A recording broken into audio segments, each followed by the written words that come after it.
What if I told you Hollywood's brightest new star became the rebel it tried to erase? He had the looks of a god, the talent of a prodigy, and the power to change everything until he refused to play their game. They called him difficult, eccentric, impossible to control. But behind those words was fear, because Terence Stamp wasn't just their discovery, he was their defiance. This is the setup and the countdown of 10 times Hollywood tried to bury Terence Stamp.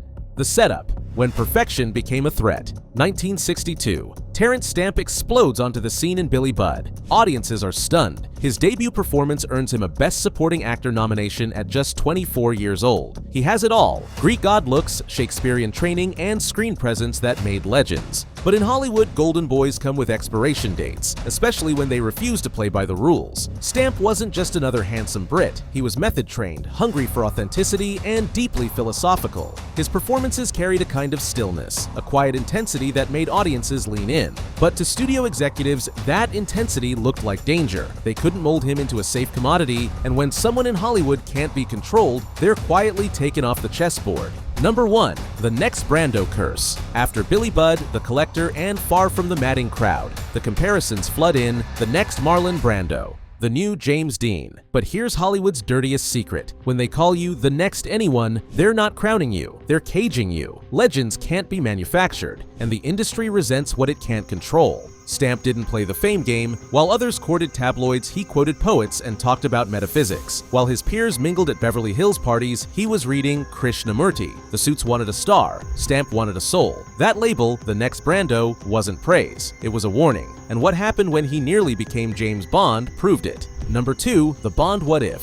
1967. Sean Connery quits Bond. Producers look for a successor, and Terence Stamp is high on the list. He had the looks, the charm, the intensity, and he could deliver the danger that Fleming actually wrote about. But Stamp made one fatal move. He had ideas. He told producers he wanted Bond to evolve, to show cracks, trauma, and moral doubt. He saw Bond as a man haunted by the bodies he left behind, not a tuxedoed mascot for Empire. The producers smiled politely and passed. In interviews years later, Stamp said, "I told them how I'd do it, and I saw their faces drop."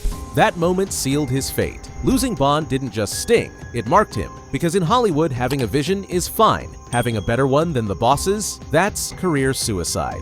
Number 3. The Great Disappearance. By the early 70s, Stamp's career stalls. The same studios that once courted him now ghost him. Scripts stop arriving, phones stop ringing. At 30, the Oscar-nominated darling is over. But instead of begging, Stamp walks away. He travels to India, studies yoga, and lives in an ashram with no electricity or fame. He eats once a day, sleeps on the floor, and tries to quiet the noise of his ego. It sounds like madness for an actor in his prime, but that disappearance was his survival. While Hollywood's next crop of stars, Nicholson, Pacino, and De Niro, rose through chaos, Stamp was mastering stillness. And when he returned, that inner calm gave his work something almost supernatural. But his peace terrified Hollywood because it proved he didn't need them. Number 4. The Villain's Revenge. 1978, Superman hits theaters. Stamp roars back as General Zod, an aristocratic tyrant who steals every scene from Christopher Reeve. Hollywood let him back in, but only as a villain. The message was clear: we'll use your talent, but only on our terms. And yet, Zod became iconic. "Kneel before Zod" is still quoted today, not because it was cartoonish, but because Stamp gave it truth. He played Zod not as evil, but as righteous, a fallen god convinced he was restoring order to chaos. Even in chains, Stamp's authenticity radiated.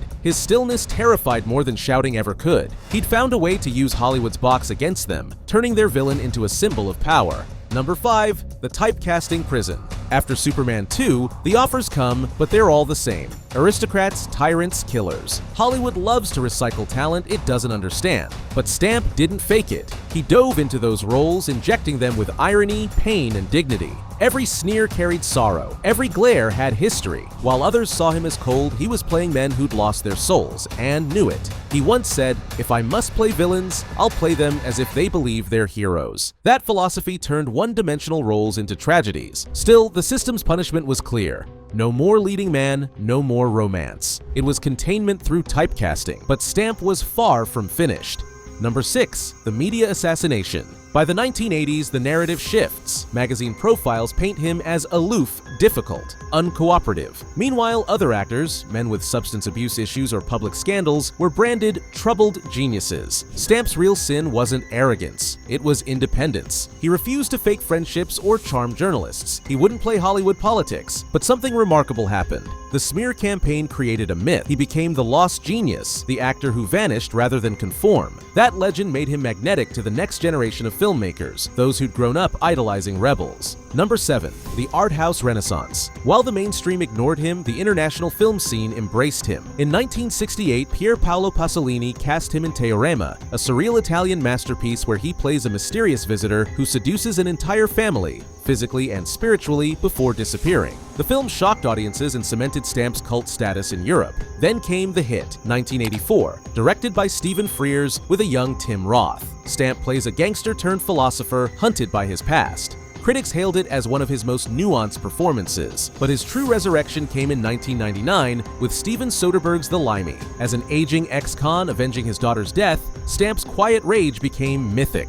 Soderbergh built the film around Stamp's real history, splicing in clips from his 1960s films to show his younger self. It wasn't just a role, it was a commentary on erasure, on the passage of time, on Hollywood itself. It said, "You can't erase what was real." Number 8. The Priscilla Revelation. 1994. The Adventures of Priscilla, Queen of the Desert. Stamp plays Bernadette, an aging transgender woman searching for dignity on a road trip through the Australian outback. The performance was revolutionary. Years before Hollywood embraced trans narratives, it was tender, vulnerable, deeply human. He didn't caricature, he listened. Critics raved. He earned BAFTA and Golden Globe nominations. Younger actors called it one of the bravest performances of the decade. And yet, even then, Hollywood hesitated to celebrate him too loudly. Because once again, Stamp had proven you don't need their permission to make art that matters. Number 9. The franchise afterthought. In the late 90s and 2000s, big studios called again, but this time for cameos. He appears in Star Wars: The Phantom Menace as Chancellor Valorum, a wise but sidelined leader. In Get Smart, Wanted, and Smallville, he becomes a voice of authority, the old lion haunting modern franchises. It was Hollywood's backhanded compliment: "We'll borrow your gravitas, but we won't give you center stage." But Stamp didn't mind, because while others chased relevance, he'd found meaning. He once said, "The thing about losing fame is, it gives you back your life."